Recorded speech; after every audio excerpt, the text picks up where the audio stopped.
Hello friends, welcome back to my channel the learning point and I am Pooja. और आज हम discuss करने वाले हैं एक न्यू टॉपिक पर जो कि है डिमांड। ये एक बहुत ही बेसिक और कॉमन टॉपिक है जो हर किसी को पता होना चाहिए और साथ ही साथ बहुत ही इम्पॉर्टेंट टॉपिक है। सो स्टार्ट करते हैं डिमांड के डेफिनेशन से।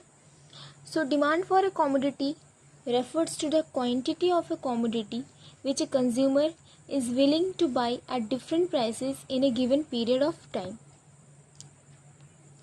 So ये जो commodity की जो प्रोडक्ट की जो डिमांड होती है कि उस कमोडिटी का जो प्रोडक्ट है वो कितनी क्वांटिटी में जो कंज्यूमर है ख़रीदना चाहता है, कितनी क्वांटिटी में वो कंज्यूमर उसको कंज्यूम करना चाहता है at different period of time. एक पीरियड ऑफ टाइम रहता है, एक पीरियड ऑफ टाइम दिया जाता है। उस पीरियड ऑफ टाइम में वो इसकी कितनी क्वांटिटी को कंज्यूम करना चाहता है, वो उसको कितना ख़रीदना चाहता है। So that is demand for a commodity. Demand involves 3 essential elements. First, price of the commodity, second one quantity of the commodity and the third one period of time. So इन तीनों के बगैर जो डिमांड है वो पूरा incomplete है। सो ये तीनों के तीनों पॉइंट्स जो है बहुत ही इम्पॉर्टेंट है। ये तीनों के बिना जो डिमांड है वो पूरा का पूरा इनकम्प्लीट है। अगर हम कोई भी प्रोडक्ट ले रहे हैं, किसी भी प्रोडक्ट के बारे में हम बात कर रहे हैं, उसका प्राइस, उसकी क्वांटिटी और उसका पीरियड ऑफ टाइम, तो ये तीनों के अलावा जो हमारा डिमांड है वो इनकम्प्लीट है। Let's take some example.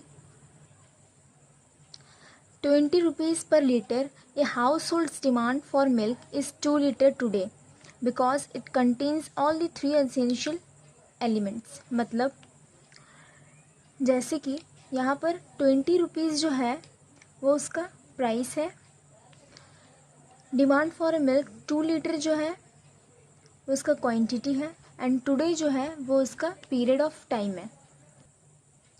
सो इसी तरह से अगर हम किसी भी प्रोडक्ट की बात कर रहे हैं तो ये तीनों का तीनों जो है इसमें इन्वॉल्व होगा। क्या क्या? Price of the commodity, quantity of the commodity and period of time. ये तीनों के तीनों जो है डिमांड से रिलेटेड है। अब हम आते हैं, demand can be at 2 levels, individual demand and market demand. Demand जो है 2 लेवल पे है। सबसे पहला इंडिविजुअल डिमांड एंड दूसरा जो है मार्केट डिमांड। सब हम देखेंगे factors which determine individual demand for a commodity. Factors जो डिटरमाइन करता है individual demand of a commodity को, तो इसमें 4 होते हैं, 4 डिटरमिनेंट्स है। तो सबसे पहले हम देख लेते हैं own price of the good. Second one क्या है आपका? Price of related good. Third one है income of the consumer and the fourth one taste of the consumer. तो ये चारों के चारों जो है इंडिविजुअल डिमांड के डिटरमिनेंट्स है। ठीक है, तो सबसे फर्स्ट वन हम देख लेते हैं price of a commodity itself. Price of a commodity itself क्या होता है? It is generally observed when price of a commodity falls its demand rises. ये जनरली हम ऑब्जर्व करते हैं जब भी हम कोई प्रोडक्ट को खरीदते हैं कि अगर किसी चीज़ का, किसी प्रोडक्ट का अगर प्राइस जो है वो गिरता है तो इसकी जो डिमांड होते हैं वो राइज हो जाते हैं। अगर किसी भी चीज़ का प्राइस अगर कम हो जाता है तो लोग ज़्यादातर उसी को बाई करते हैं। एंड व्हेन प्राइस राइजेस, और जब प्राइस बढ़ता है तो डिमांड जो वो घट जाता है। किसी भी चीज़ का प्राइस बढ़ जाता है तो लोग उसे कम खरीदना चाहते हैं, पसंद करेंगे। सो दैट्स वाई क्या होता है, जब किसी भी चीज़ का प्राइस बढ़ता है तो उसका जो डिमांड है वो राइज होता है, और जब किसी भी चीज़ का प्राइस राइज होता है तो उसका डिमांड जो है वो फॉल होता है। और जो अदर थिंग्स होता है वो being equal, other things being जो है और बाकी सारी चीज़ें इक्वल होती है। So there is a inverse relationship between price and commodity. और जो है प्राइस और कमोडिटी के बीच में जो है, प्राइस और कमोडिटी में दोनों में जो है इन्वर्स रिलेशनशिप है। अब हम सेकंड वन देख लेते हैं, price of related goods. Price of related goods क्या होता है? Goods are let to be related when price of one good causes change in demand for other good। तो इसमें क्या होता है, good are let to be related. इसमें जो आपका जो गुड्स है, हम रिलेटेड गुड्स का बात करते हैं। जैसे कि रिलेटेड गुड्स में हम देख लेते हैं कॉफ़ी और टी। अगर हम कॉफ़ी को अफोर्ड नहीं कर सकते हैं due to the price of coffee is rise, high जो प्राइस जो होता है कॉफ़ी का अगर ज़्यादा है, तो हम क्या करते हैं उसके रिलेटेड गुड्स जैसे कि टी के और हम चल जाते हैं। अगर कॉफ़ी का जो प्राइस है वो ज़्यादा है तो हम फिर हम डिपेंड करते हैं उसके रिलेटेड गुड्स में, जैसे कि हम चल जाएंगे टी की ओर। अब क्या दिया है, a consumer demand for a particular good depends upon the price of its related good. अगर किसी कंज्यूमर की डिमांड है कि अगर किसी कंज्यूमर की डिमांड कॉफ़ी को लेकर है, उसकी प्राइस किस पे डिपेंड करता है, उसकी जो दूसरा रिलेटेड गुड्स होता है, उसका जो दूसरा रिलेटेड है उस पर डिपेंड करता है। जैसे टी मान लेते हैं, अगर टी का प्राइस ज़्यादा होगा और कॉफ़ी की प्राइस कम होगी तो यहाँ पर कॉफ़ी की जो डिमांड है वो बढ़ जाएगी, और ऐसे ही अगर कॉफ़ी की प्राइस ज़्यादा होगी और टी की प्राइस कम होगी तो यहाँ पर टी की डिमांड जो है वो बढ़ जाएगी। तो ये एक दूसरे को रिलेट करता है, एक दूसरे से रिलेट करता है, एक दूसरे से रिलेटेड गुड्स होते हैं उस पर डिपेंड करता है, जो भी एक दूसरे को रिलेटेड गुड्स है उस पर डिपेंड करता है। सो अब related goods are of two types. अब जो रिलेटेड गुड्स है वो टू टाइप के होते हैं। सबसे पहला होता है आपका सब्स्टिट्यूट गुड एंड दूसरा होता है आपका कॉम्प्लीमेंट्री गुड। तो हम सबसे फर्स्ट वन देख लेते हैं जो कि है सब्स्टिट्यूट गुड। सब्स्टिट्यूट गुड्स क्या होता है, तो सबसे पहले हम ये देख लेते हैं। Substitute goods are a pair of goods which can be used in place of each other to satisfy a given want। Substitute goods क्या होता है, वो एक ऐसा पेयर होता है गुड्स का जिसको हम यूज़ कर सकते हैं एक दूसरे के जगह पे अपने वांट्स को सेटिस्फाई करने के लिए। और ये जो है डायरेक्ट रिलेशनशिप होता है। जैसे कि किसी भी प्रोडक्ट की अगर डिमांड बढ़ेगी, वो ज़्यादा होगी, तो उसका सब्स्टिट्यूट गुड उसकी जो सब्स्टिट्यूट गुड है उसकी प्राइस है वो ज़्यादा होगी, तो दूसरा गुड का जो वैल्यू की डिमांड है वो बढ़ जाएगी। Like demand for a good rises with A rise in price it's substitute goods. जैसे कि हम एग्जांपल देख लेते हैं सब्स्टिट्यूट गुड का। Coffee is a substitute of T. तो जैसे कि हमने देखा था सब्स्टिट्यूट और कॉम्प्लीमेंट्री एक रिलेटेड गुड्स है। तो जैसे कि कॉफ़ी जो है वो टी का सब्स्टिट्यूट है। If price of coffee rises, demand for it substitute T will rise because consumer will substitute T for coffee. अगर कॉफ़ी का जो प्राइस है वो राइजेस हो जाएगा तो demand for a T, obviously T का जो डिमांड है वो बढ़ जाएगा। अगर कॉफ़ी का प्राइस ज़्यादा हो रहा है तो लोग कहाँ जाएंगे, टी की ओर जाएंगे। Because consumer will substitute T for coffee, क्योंकि कंज्यूमर जो है उसके रिलेटेड पे और जाएगा। अगर टी की प्राइस बढ़ रही है तो कंज्यूमर जो है कॉफ़ी की तरफ जाएंगे। सो ये सबसे बेस्ट एग्जांपल था सब्स्टिट्यूट गुड्स को समझने के लिए। अब नेक्स्ट हम देख लेते हैं कॉम्प्लीमेंट्री गुड्स। कॉम्प्लीमेंट्री गुड्स क्या होता है, there are a pair of goods which are jointly to satisfy a given want. तो सब्स्टिट्यूट गुड्स में क्या होता है, कॉम्प्लीमेंट्री गुड्स में क्या होता है, हमने सब्स्टिट्यूट में क्या था कि हम दूसरे की जगह उसको यूज़ करते हैं, दूसरे की जगह हम उसके रिलेटेड्स को यूज़ करते हैं, बट इसमें हम इकट्ठे ही यूज़ करने पड़ेंगे। बट इसमें हमको क्या करना पड़ेगा, इकट्ठे ही गुड्स को यूज़ करने पड़ेंगे अपने वांट्स एंड डिज़ायर को सेटिस्फाई करने के लिए। Like example, car and petrol. If price of complementary goods petrol rises, demand for a car is fall.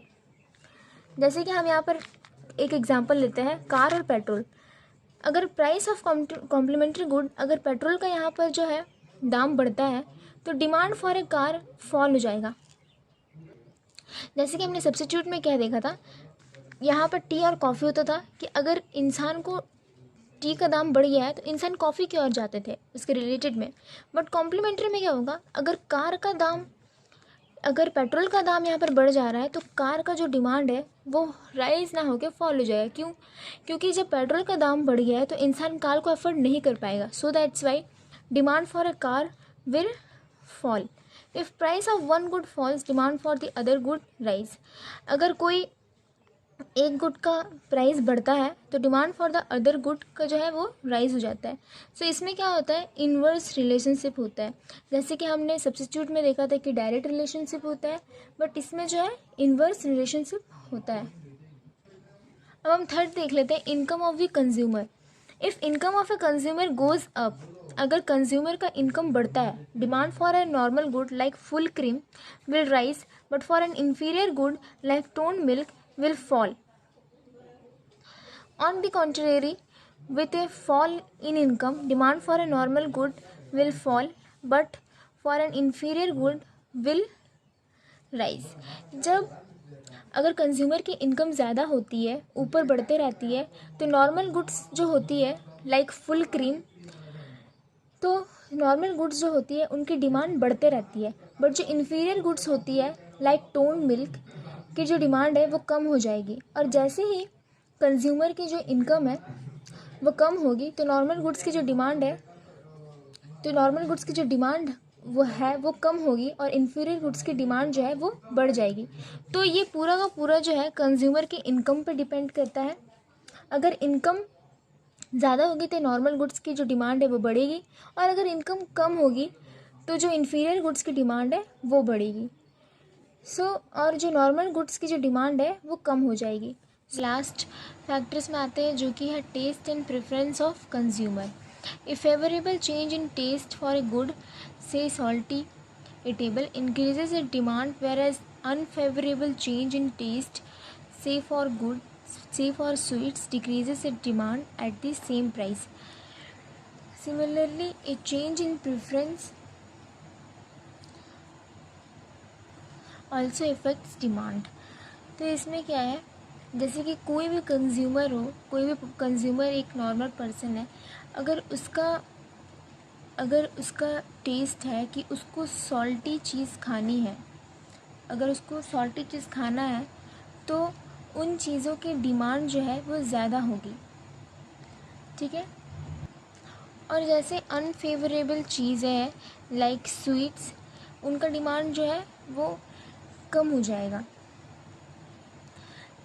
क्योंकि बट दोनों के जो प्राइस है वो सेम होगा, decreases at its demand at the same price.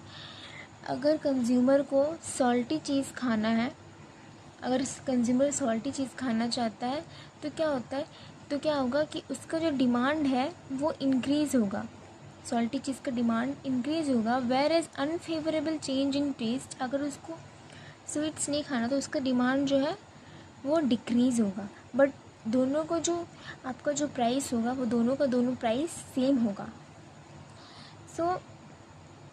वो प्रेफर करेगा कि कंज्यूमर को क्या चाहिए, ठीक है।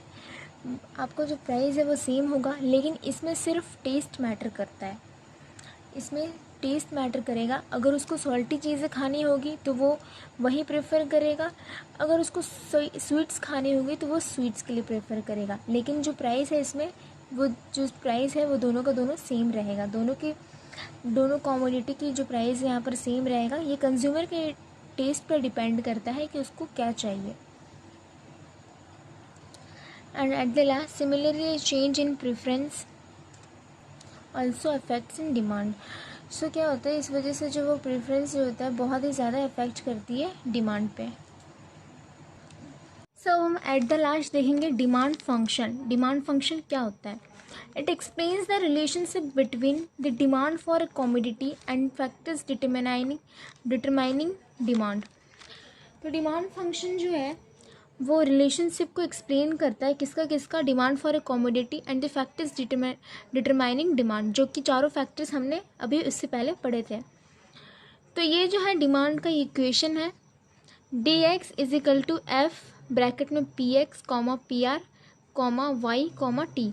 सो अब ये क्या है, हम इसको किस नाम से डिनोट करते हैं तो हम देख लेते हैं। The equation shows that demand for commodity x is dx। ये जो dx है वो डिमांड फॉर ए कमोडिटी है, इज़ अ फंक्शन एफ जो है यहाँ पर एक फंक्शन है, एफ यहाँ पर एक प्रोडक्ट के लिए हमने, and price of commodity is x bracket में जो है पी एक्स, वो जो है प्राइस ऑफ ए कमोडिटी है। Price of related goods is P R, ये जो पी आर है ये प्राइस ऑफ रिलेटेड गुड्स, जो कि हमने चारों फैक्टर्स में भी पढ़े थे अलग अलग, तो ये प्राइस ऑफ रिलेटेड गुड्स का है P R. Income of consumer is why, जैसे कि हमने पहले पढ़ा था इनकम ऑफ कंज्यूमर चारों फैक्टर में। तो इनकम ऑफ द कंज्यूमर को जो हम वाई से डिनोट करते हैं। And at the last taste of consumer is T, taste of consumer को हम यहाँ पर टी से डोनेट करते हैं। तो ये सारा का सारा जो है डिमांड फंक्शन का इक्वेशन है कि हम जो ये चारों फैक्टर्स को मिलाकर और commodity, demand for a commodity, तो ये दोनों को एक्सप्लेन करता है उसके रिलेशनशिप को। सो ये इक्वेशन है, इसे हमें बहुत ही याद रखना ज़रूरी है क्योंकि एग्ज़ाम्स में ये जनरली आते हैं। सो आज के लिए बस इतना ही, मिलते हैं नेक्स्ट क्लास में विद ए न्यू टॉपिक। सो ये जो पूरा पोर्शन था ये बहुत ही ज़्यादा इम्पॉर्टेंट था, तो बेसिकली एग्ज़ाम में हर साल आता है, तो इसको समझना बहुत ही इम्पॉर्टेंट है। सो अगर इससे लेकर कोई भी क्वेरीज़ या फिर कोई भी डाउट है तो आप कमेंट बॉक्स पर कमेंट कर सकते हो। एंड आज के लिए इतना ही।